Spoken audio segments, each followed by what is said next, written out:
A pleasure to meet all at last, and welcome back once again to films I'm willing to talk about again. So for this instance, it's quite an impressive warm Monday. But you know what? The autumn days are surely crawling in.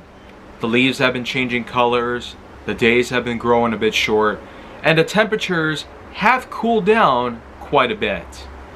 So here on this particular Monday, after the Beetlejuice stuff has come and gone, so that sure was quite a film worth seeing.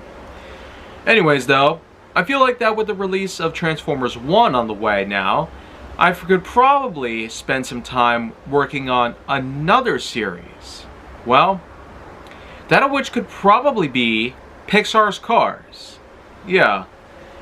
Some people have actually been teasing and speculating about a supposed Cars 4, which I can't really say is going to be happening. I mean, it's one thing for Incredibles 3 and Toy Story 5 to truly be brought around to the point where it actually does become a reality, but Cars 4? I mean, how could we go any further after supposedly what happened in Cars 3? And speaking of Cars 3, I feel like I might as well do a better job at reviewing that film. So, a slight revisitation of all three of the movies that currently exist. And I might talk some things about Planes, which was in fact a spin-off that technically failed, and thus did not allow for any more spin-offs of any kind based on other vehicles and transports of whatever to appear. So in any case though, let's just stick to Cars. All three of the movies I will in fact be reviewing, with a revisitation of Cars 3, in a similar fashion to how I revisited How to Train Your Dragon Part 3. So, I'm already getting a lot of connectivity out of all this. So, anyways, no better place to start than at the very beginning. In 2006, which is, funnily enough, the last time they ever, in fact, did a VHS tape. This was, in fact, one of Pixar's new launches. This one in particular, unlike the preliminary level of success that they had gotten with franchises like Toy Story, Monsters Inc., Finding Nemo, and The Incredibles, Cars was in fact able to shift an entire new paradigm, especially being that Pixar and Disney would come together like a true married couple for the very first time. It was, after all, within about 20 years since Pixar's inception in 1986, and co-management by Steve Jobs, that they were able to grow so big, mostly thanks to Disney's help, that they were able to actually come together like a match truly made in the cosmos. In any case though, Cars was the first to truly make such a dastardly success in the CG industry. And as we probably know by now, 2006 is what I've considered to be the ultimate year for CG. There were so many things out there CG related. Everyone's Hero, The Ant Bully, and all that good stuff. I feel like that someday I might have to talk a bit more about those films, but I don't want to get off track here. Cars basically centers on a red race car, number 95, known as Lightning McQueen, portrayed by the one and only Owen Wilson. This, of course, was around the same time where he portrayed himself as Jedediah from Night at the Museum, which is in fact a film trilogy that I had already covered. Although there of course was newer material that had been released on Disney Plus since then, which I might have to talk about once I find the time to do so. Anyways though, this was another one of Owen Wilson's big successes when it came to his acting career, only he would eventually find himself with projects like Marley and Me, The Internship, and a lot of other things. However, with Cars, he doesn't portray just a race car that goes around the track thinking that all it takes is to rev up, burn some rubber, and win. Nah. His rivalry with the one and only Chick Hicks, number 88, as well as Strip Weathers, number 43, which of course have been speculated on exactly what types of cars there were. Lightning's car form design has technically been considered for years. Some people think he's a TVR, others think he's a Corvette, and other people might think that he's something else entirely. Whatever the case may be though, number 95, racing around 500 laps on a track, basically sets upon a three-way tie after some notable mistakes were made. Miscommunications between him and his crew, the desire to claim victory no matter what sacrifices end up being made along the way, and of course his thirst for victory making him a bit corrupt in mind, thus causing him to lose his entire crew as they get fed up with this straight up narcissism. Of course, we can't really forget about Lightning McQueen without mentioning his primary advertising campaign. His main sponsorship, Rusty's Medicated Bumper Ointment. There in fact is an actual commercial of it that plays in the film itself, mainly while the race goes on. And then of course you have obsessed fans of Lightning McQueen, including two girls whom get escorted out of the raceway. And we also cannot forget to mention the fact that this three-way tie means that Lightning, Strip, and Chick all have to compete against each other at the California Speedway. Yeah. So in any case, it's up to Lightning to make his way down the Cali and score his victory for the Piston Cup. This is basically his first time that he ever goes for the Piston Cup, and while you have the legend himself winning a trio of Piston Cups and many other things in life, Chick Hicks basically becoming the runner-up, almost enough to give Strip Weathers a run for his money, and then you have Lightning McQueen, the rookie whom is surprisingly becoming the new shining star, enough to slam Chick Hicks to the side and claim the Dynaco livery for himself. We certainly can't forget to mention that Dynaco itself used to be the name of a gas station fictionalized in the world of Toy Story. But after 11 years, it finally becomes more than just a distinct name that had been used for some time. Much like the Pizza Planet truck, which, believe it or not, does in fact play itself a bit of a cameo role in this movie. And that has in fact been a common running theme in Pixar films. You can't really go anywhere without seeing a Pizza Planet truck in there. And since day one, when it was first used to escort Woody and Buzz to the Pizza Planet, it's become pretty clear that the Pizza Planet truck might as well just be a major mascot, apart from that giant ball that was first seen in Luxo Jr. in '86. Apart from all that though, you got yourself a killer soundtrack, impressive vocals done by the likes of actors, not just with Owen Wilson, but you also had yourself actors like John Ratzenberger, whom has also become a recurring part of Pixar's lifespan since day one, as he had voiced characters, both minor and major, since Toy Story. You also have yourself the soundtrack, including a title by Sheryl Crow, known as Feel Gone. And Real Gone is in fact known quite well during the intro sequence, the title card and whatnot. And then of course you have Rascal Flatts, Life is a Highway. This movie was in fact the big reason why it is so successful. And even today, after nearly 20 years, it still plays on the radio, and in many ways possible. The whole trip to California is a bit long and tedious in some ways. Mac even informs Lightning that he has to take a pit stop, only for him to interject and let him know that he needs to keep going. Well, he promised him that he would help him out all night long until they finally arrive at their destination. Of course, that doesn't work out too well. A group of 4 cars eventually mess around with Mac, causing Lightning to accidentally get released into the wild. He ends up trying to find his way through traffic and eventually spots what seems to be Mac heading off of the interstate itself. But it turns out that after some distance and even clearing a railroad tracks just milliseconds before a train passes through the crossing, that it's just a Peterbilt. A Peterbilt in a dark area.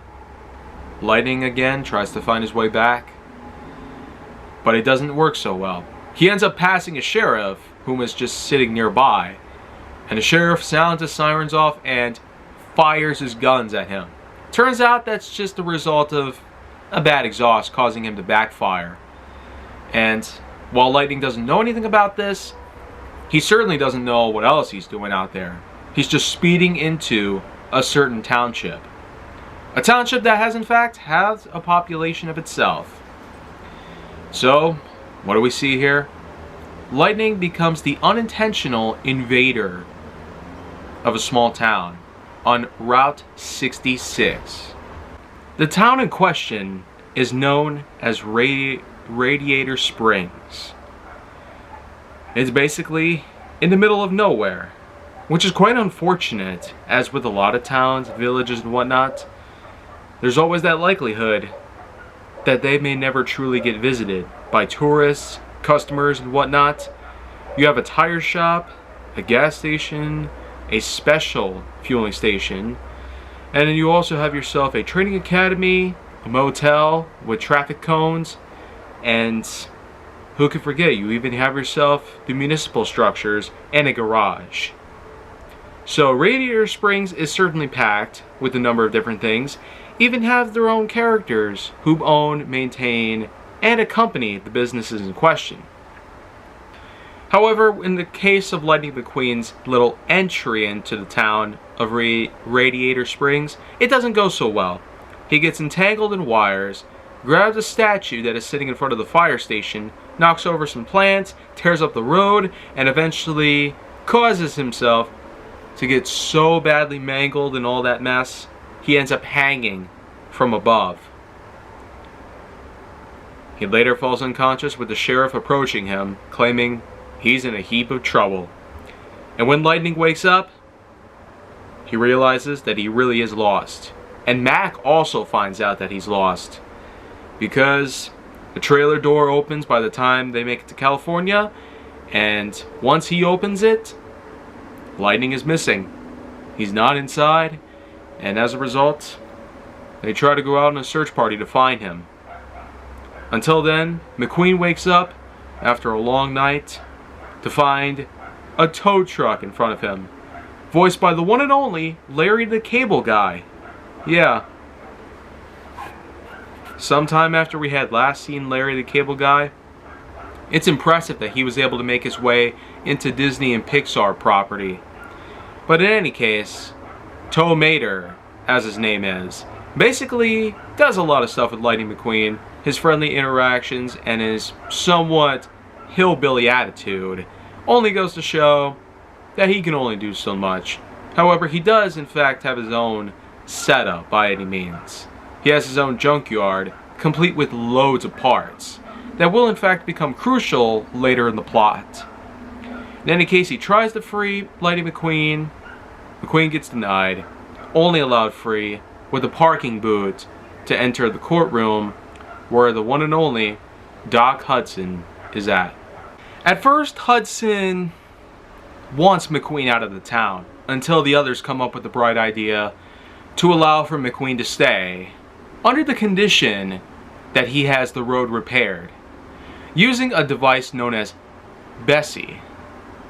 And what is Bessie in particular? Well, it's apparently a machine designed to apply fresh asphalt to the roads. And boy, is it a slow and tedious process. Hudson informs them up front that McQueen will have 5 days to fix up the entirety of the road. It'll supposedly take a pretty long time just to get from one end of the street to the other, but he's got to do it if he wants to go free to California. Mater unfortunately ends up taking off Lightning McQueen's boots before hitching him onto Bessie, which allows him to get away, actually. McQueen thinks he can get out, but thankfully there was a plan B. His gas tank was lowered to the point where Sally, a Porsche Carrera, and the sheriff were all waiting for him. Yeah, it was back to the town they went, where they hooked him up to Bessie for real this time, and they then allowed for work to go down as planned. McQueen would spend some time with the others to basically get to know them, and also to witness 2 people wander into the town, 2 minivans whom were basically passing by. Everybody else thought that they were customers attempting to get some good service put in. Went over to Flo's V8 or Luigi's Tire Shop, or possibly even get some flowers. But you know what? They apparently did none of that stuff. They didn't even bother going to help Lightning McQueen escape, which is basically a big turn of events. It's where you realize that McQueen has no help from the outside and he now has to abide with the new circumstances because he did technically cause a lot of damage to the town and needs to repay his debt. So, he does the time and eventually he goes free. That's just how the law was laid down for him to begin with. But eventually McQueen starts to have visions of supposedly Chick Hicks winning the Dinoco special, having his own livery and his own fans. Terrified, McQueen attempts to speed up the process by allowing Bessie to go max speed. I mean, he just pulls with all his might until finally he reaches the other end of the road. Probably the sloppiest job on an asphalt paver one might have imagined. Even Mater was a bit dazed, yet intrigued to try out this fresh new road that was put together. McQueen obviously had no heart in the situation. Even Ned ran away crying. But of course, we know what had to happen. Hudson wanted McQueen to start over again, scraping off all that pavement that he just applied, and start over with a fresh, new, clean slate. Of course, McQueen declines to do this because he is a race car and not some construction machine. But begrudgingly, Hudson and McQueen do take on the old Radiator Springs Grand Prix. Basically, it's a certain track that happens to take place off-road within the desert. And the only rule is, whomever wins, basically, it's up to Hudson. They'll both fix the road if McQueen wins, but if he wins, McQueen has to fix up the road on his own, without help of any kind. So the rules were set into place, and while Hudson unfortunately didn't have a good start, McQueen actually ended up in worse condition. He ended up plowing himself off-road and down into a ditch, full of cacti. And boy, punishment was worse than you might imagine. Thankfully, Mater was able to help get him out of there, and McQueen was able to bulldoze his way through the old pavement and start from the beginning with a fresh new load of asphalt. So the following day, he basically would, in fact, allow for some more time to pass before eventually the road ends up only half finished. Hudson prepares to see what's going on, and while everybody else was enjoying the roads, McQueen was out there on the track yet again. The sheriff gave him permission to do so, only because McQueen did need to brush up on his racing skills. It eventually comes down to, what does McQueen need to do in order to get through those difficult parts of the track itself? Hudson decides to lay down a tip for him. Turn right to go left. But the first time McQueen tries this, he actually fails, landing into the cacti pit again. But this time it's worse. Some cacti end up stuck to his body, and there is even a small pitch where he got dirty. So he goes back to work, and thankfully, with all that had gone on to him, was washed off by Ned's fire hose.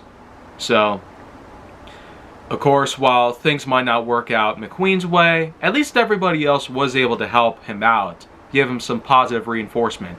Sally was probably the most encouraging of them all, and did allow for McQueen to feel a lot better about himself. Even allowing him to, believe it or not, stay at his Cozy Cones Motel. But her Cozy Cones Motel, while it didn't receive that many guests, this was yet another point in time where McQueen would in fact have a bit of a nightmare. This time it was, yet again, another vision of Dinoco being handed over to a competitor of his. But after all that happened, after a good night of some fun with Mater when his work was done for the day, and after all that has eventually come around where Sally would show him some sights, and, you know, by the end of all of that, McQueen would finally leave Radiator Springs. His workload was all finished, the road was well paved, and he was free to go. Everybody was quite sad to see him leave. Little did they realize, though, he hadn't actually left yet. And even more so when you get to realize that McQueen would also sport himself a fresh new look, complete with some unique white wall tires. And this, of course, did stick around for some time, supposedly becoming the fresh new Radiator Springs look that McQueen is quite famous for. But apparently, a large group was gathering towards the town. A huge crowd was drawing near, and everybody thought that they were customers, again, much like the two minivans. But this time, this was actually the search party that was looking for Lightning the whole time. All the days that he had spent in Radiator Springs, everybody was actually looking for him. And well, they finally managed to find him. Even Mac was beyond proud to have found his good companion. They went out on the road where he became the unfortunate accident of his, leaving McQueen out on the road, possibly to be run over by something. But all was forgiven, and McQueen would end up back on his way to California, where he would meet up once again with Chick Hicks and Strip Weathers. It was just the three of them this time, out there on that track with tons of laps and tons of excitement. But unlike the last race that McQueen had with Chick Hicks and Strip Weathers, he actually was able to get himself even bigger support than he would have thought possible. That famous speech of his where he was Speed, he eats losers for breakfast, and all that good stuff. Well, he apparently has himself a fresh new pit crew. And, believe it or not, the one and only Doc Hudson, the famous Hudson Hornet himself, winning 3 Piston Cups and ending up in an unfortunate accident, comes back to life, becoming the pit crew chief for Lightning McQueen's team. So, with all that's come around, Luigi, Guido, Sally, Flo, and everybody else, even Fillmore, would all join on in to ensure that Lightning McQueen was in tip-top shape and in possible optimal racing condition. So this way, he would have no way of losing. And with all the new tips and tricks that he was taught, including how to drift, thanks to Doc Hudson again, it became quite clear that Hudson was more than just a racing prodigy, now turned into a good philanthropist and advisor for Lightning McQueen. He became a good friend of his until the very end of that race, when Chick Hicks was up to his old tricks yet again. He knocked Strip off the track, causing him to suffer an extremely terrifying accident.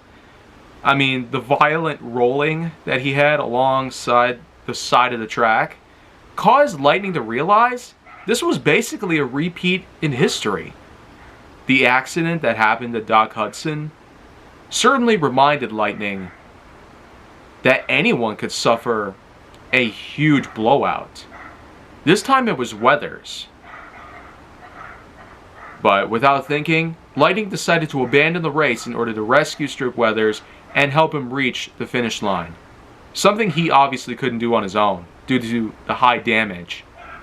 While this technically allowed Chick Hicks to win the race by the standard of the rules, the real winners by that time were Lightning and Strip, because they went through the finish line even after having a near fatal accident, proving once and for all that racing is much, much more than going around the track many times over, occasionally making pit stops and reaching the finish line after all that time has been spent since the green flag was waved. And so, after all that has happened, a big adventure that happened from a somewhat narcissistic and heartless racer to a kind-hearted, spiritual, strong, and courageous fellow, we definitely have ourselves a story that was more than popular enough to earn sequels. Well, currently there's 2 at the moment, though there has been talks about Cars 4. And we certainly know that Cars was also big enough to have the likes of such bands and members like Sheryl Crow, Rascal Flatts, and even Brad Paisley managed to get big as a result of this movie's success.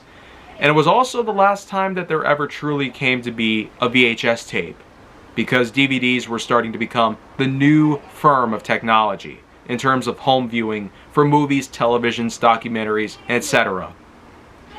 And after everything else that has happened, all the merchandising, this movie definitely is worth a rather high ranking. In terms of the sequels though, there's really something more to look forward to than just a simple continuation of the story that had previously been told. But for now, Cars 1 does get itself a good scoring of 9.1 out of 10.1.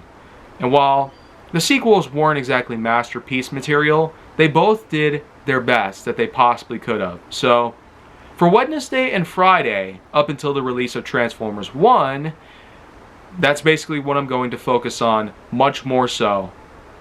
So Cars 2 and 3 will become revisited as of this week. So I'll see you guys then. But make sure to like, subscribe, comment, follow me wherever you can find me, and stay on the Hollywood side for more material.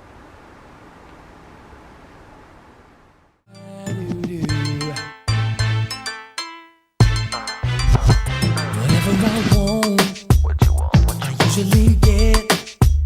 And I'm thinking I want you, but I don't have you yet. I ain't got no tricks to be playing on you.